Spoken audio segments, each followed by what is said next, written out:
ሰበር የተባለ መረጃን በዚህ ሰዓት ልንገራችሁ ጠይቁኝ የነበሩና በጣም ሲወራ መዲናችን አዲስ አበባ አንጋፎቹ እግር ኳስ ተጫዋቾች አሳዛኝ መረጃ ከወደ አርባ ምንጭ ተሰምቷል። የልጇ አባት ይችን የመሰለች ወጣት መግደሉን በዚህ ሰዓት የወጡ መረጃዎችም እያሳዩ ይገኛሉ። ክስተቱ የተፈጠረው በአርባ ምንጭ ከተማ ሲሆን ይቺ የምትመለከቷት ወጣት ባንቻየው በቀለ ትባላለች። አንድ ልጅ እናት ስትሆን ከ6 ዓመት በፊት ከባለቤቷ ጋር አንድ ላይ የኖሩ ብዙም ሳይቆዩ ተለያይቷል። ታዲያ እሷ የምትኖረው በእናቷ ቤት ሲሆን ከልጇ አባት ጋር አንዳንዴ በውጭ ይገናኛሉ። ብዙ ጊዜ ወደ ቤትሽ ተመለሺ ይላት ነበር ይላል መረጃው።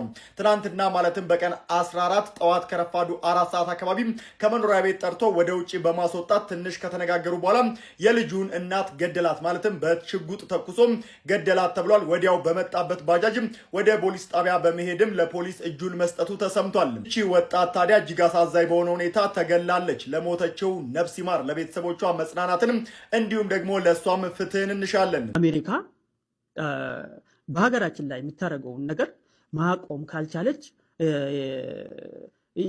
የፈለገውን እርምጃ መውሰድ እንችላለን ማለት ነው። በተለይ ኢትዮጵያኖች የትም እና የትም የሚኖሩት አሁን ለምሳሌ አሜሪካ ምን አላትና ነው እኛ ላይ ጫና መፍጠር የምትችለው? ምንም የላትም።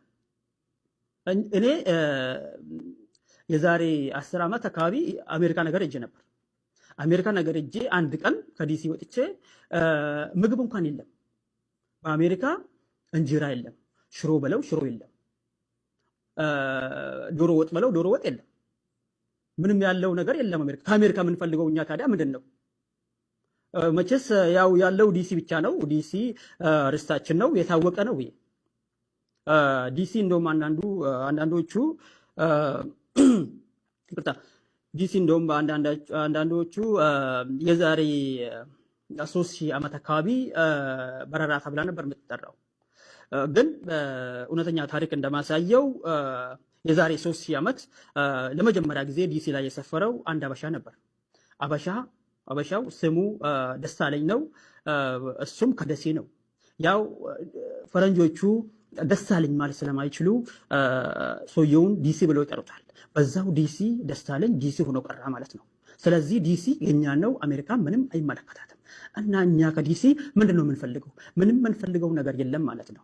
በዚህ ሰዓት ሰበር የተባለ መረጃ ተሰምቷል። ለአፍሪካ ብሎም ደግሞ ለኢትዮጵያ ታላቅ የተባለው ይህ መረጃም ቦይንግ ቢሮውን በአዲስ አበባ መክፈቱ ነው። የአፍሪካ ቢሮውን በኢትዮጵያ በአዲስ አበባ ላይ መክፈቱን በዛሬው ዕለት ቦይንግ አስታውቋል።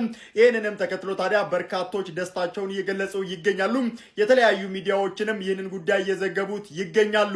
በቱርክ ኢስታንቡል ከባድ የተባለ የመሬት መንቀጥቀጥ መከሰቱን በዚህ ሰዓት እየሰማን እንገኛለን። ይቺን ዜና አንባቢ አንዴ አድምጠናት እንመለስ። Deprem oluyor. Çok şiddetli bir deprem oluyor şu anda. Çok şiddetli bir deprem oluyor. Çok şiddetli bir deprem oluyor. İstanbul'da hissedilen çok şiddetli bir deprem oluyor. Sakin olalım.